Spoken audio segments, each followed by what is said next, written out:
თბილისის ფუნიკულიორი 120 წლისაა, ადგილი რომელიც თბილისის სავიზიტო ვარათია 2012 წლიდან მთლიანად განახლდა, მომავალი წლიდან კი სალიანდაგო ქსელით შეიცვლება. იუბილესთან დაკავშირებით დღეს ფუნიკულიორის ისტორიული ფოტოებიც გამოიფინა.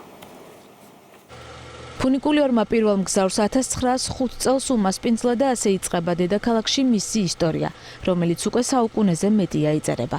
გზა, რომელსაც ოქროყანა და კოჯორი თბილისთან უნდა დაეკავშირებინა, ათეული წლებია ქალაქის ერთ-ერთი მთავარი ღირსშესანიშნაობაა.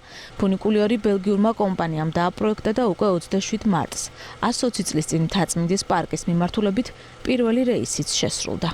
1903 წელს კომპანია დოპელმაიერმა დაიწყო განხორციელება ამ პროექტის და დამთავრდა ეს 1905 წელს 27 მარტს უკვე გაიხსნა ფუნიკულიორი. დღეს მთაწმინდის პარკში ის არის საბაგიროსთან ერთად ძირითადი დამაკავშირებელი ტრანსპორტი. ასე იქცა ფუნიკულიორი თბილისის სავიზიტო ბარათად და ყველაზე მიმზიდველ ტურისტულ ობიექტად.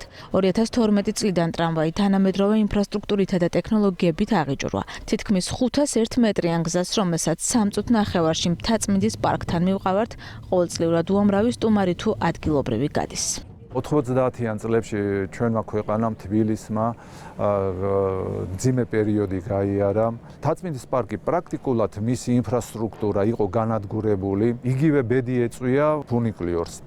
ბატონმა ბადრინ პატარკაციშვილმა და მისმა მეუღლემ ინა გუდავაძემ ჩაიბარეს ეს პროექტი. ბევრი დრო, ადამიანური რესურსი, ფინანსები იყო ჩადებული, რათა მომხდარიყო მთაწმინდის პარკის რეაბილიტაცია. ქართველებისა და უცხოელებისთვის არის არა მარტო ტრანსპორტი, არამედ სანახაობა. ჩვენი მომხმარების ამ სტატისტიკურად 70% არის ტურისტი, ხოლო 30% ქართველი მომხმარებელი.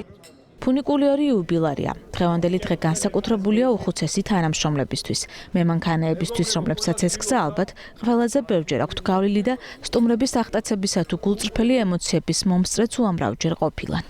ბევრი ხალხი მოდიოდა, უცხოელი ხალხი, ყველა კუთხიდან, მსოფლიოს ყველა კუთხიდან გავოცებას ვერ მალავდა, ისე მოსტონდათ ჩვენი საყვარელი თბილისი. ფუნიკულიორით მგზავრობისას გზად თბილისის ხედები იშლება ალბათ, ამიტომაც არის რომ ტურისტები დედაქალაქში მოხვედრისას ფუნიკულიორის ნახვის შესაძლებლობას იყენებენ და მეტიც.